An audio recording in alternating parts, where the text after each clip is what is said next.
Let me tell you something that genuinely caught me off guard. A man once looked me in the eye, calmly, kindly, and told me he wasn't ready for anything serious. 3 weeks later, he was engaged to someone else. Not seeing someone, not it's complicated, not we're figuring things out. Engaged. And the strangest part is, I didn't cry when I found out. I didn't call anyone. I didn't even react immediately. I just sat there, very still, like something in me had quietly settled into place. Because in that moment, I realized something that felt both obvious and uncomfortable at the same time. He hadn't lied to me. I had just chosen not to hear him properly. And that realization, it stayed with me for a long time, longer than the situation itself, actually. Because before that, I used to think I was very emotionally aware, very grounded, very clear about what I wanted, what I deserved, what I would and wouldn't tolerate. And in many ways, I was.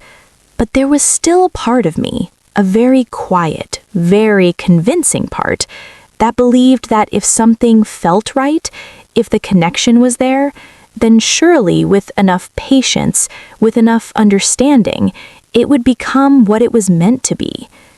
I didn't see that as settling. I saw it as being emotionally mature, as not rushing things, as allowing something to grow naturally. That's how I framed it in my mind. When I met him, it didn't feel dramatic. There were no fireworks, no overwhelming intensity, nothing that made me feel like I was losing control. It was calm. And there's something about calm that feels trustworthy. We started talking casually, just light conversations at first. Nothing too deep, nothing too revealing. But then it became more regular, more consistent, more present. He would check in, ask about my day, remember small details I had mentioned in passing. And I remember noticing that, because it felt intentional. And consistency has a way of creating meaning, even when no meaning has been explicitly stated.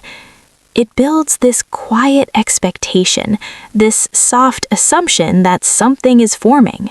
We started having longer conversations, the kind that stretch without you realizing how much time has passed. We talked about work, about family, about the lives we were building for ourselves.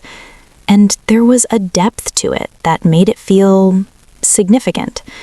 He listened, not passively, not distracted, but fully. And I think that's what made me feel safe enough to open up as well. We saw each other a few times. Nothing extravagant, simple plans, easy environments, and everything about it felt aligned. Not intense, not rushed, just naturally unfolding. At least, that's how I experienced it. Because looking back now, I can see something I didn't see then. I was interpreting his consistency as commitment, and those two things are not the same. Consistency can exist without intention, and intention can exist without consistency. But when you're in it, when it feels good, it's very easy to blur that line. There was one evening I remember very clearly, not because anything dramatic happened, but because of how normal it felt. We were talking, like we always did, and somewhere in the conversation, I asked a question. It wasn't heavy, it wasn't demanding, just something that leaned slightly toward clarity, something that gently asked, "Where's this going?" without actually using those words. And he paused. Just briefly, but long enough for me to feel it. And then he said, very calmly, very gently, "I'm just not ready for anything serious right now." And everything in me went quiet. Not because I was shocked, but because a part of me had already sensed it. You know that feeling when something is said out loud and it doesn't surprise you, it just confirms something you were trying not to fully acknowledge? That's what it felt like. And in that moment, I had a choice. A very quiet, very important choice. I could either accept what he said as complete, as final, as truth, or I could soften it, reinterpret it, add meaning to it that made it easier for me to stay. And that's exactly what I did. I told myself, well, at least he's being honest. And that part was true. And then I added something to it. Something he didn't say. I told myself, maybe he just needs time. Maybe he's been hurt before. Maybe what we have will change his mind. And just like that, I created a version of the situation that felt safer, more hopeful, more comfortable to remain in. So I stayed. I adjusted my expectations, quietly.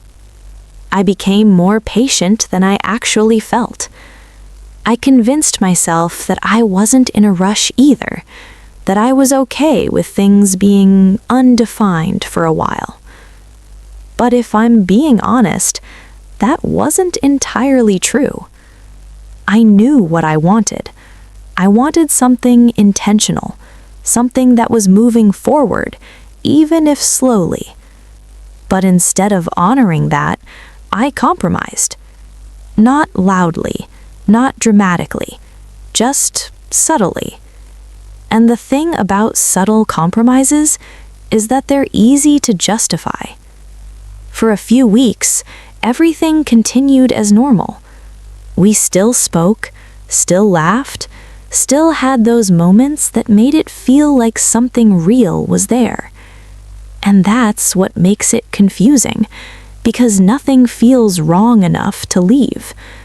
There's no conflict, no clear ending, just a quiet misalignment that you keep choosing to overlook. And then, one day, completely unexpectedly, I saw it. Engagement photos. Beautiful ones, intentional ones. The kind of photos that require planning, certainty, commitment. And I remember just staring at them, not reacting, not panicking, just still.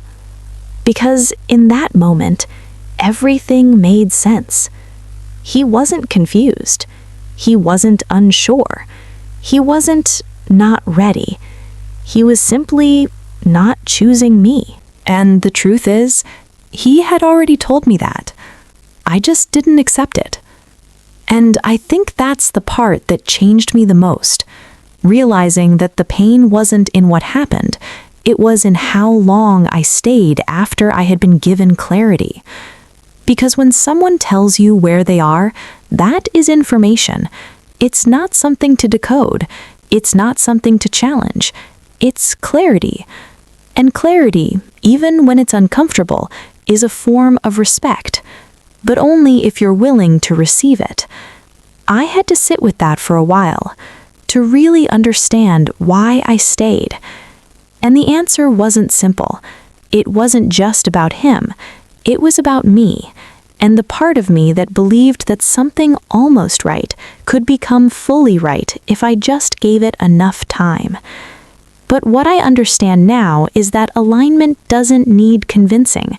It doesn't need patience to become clear. It is clear from the beginning. And anything that requires you to constantly adjust yourself to feel okay staying is already telling you something. So now I listen differently, not just to what people say, but to how I feel when they say it. And more importantly, I trust that feeling. If something feels uncertain, I don't try to stabilize it anymore. I let it be what it is, and I respond accordingly. Because I've learned the most important thing isn't whether someone chooses you, it's whether you choose yourself when they don't. And that choice, it doesn't have to be loud. It can be quiet, soft, clear, just a decision to walk away without needing more evidence. So, I'm curious, have you ever found yourself in a situation where you heard the truth but chose a softer version of it instead? I'd really love to hear your thoughts, your experiences, whatever this brings up for you. You can share them in the comments. And if you enjoy these kinds of conversations, slow, honest, reflective moments like this, you can subscribe to GistOver Cooking. I'll see you in the next one.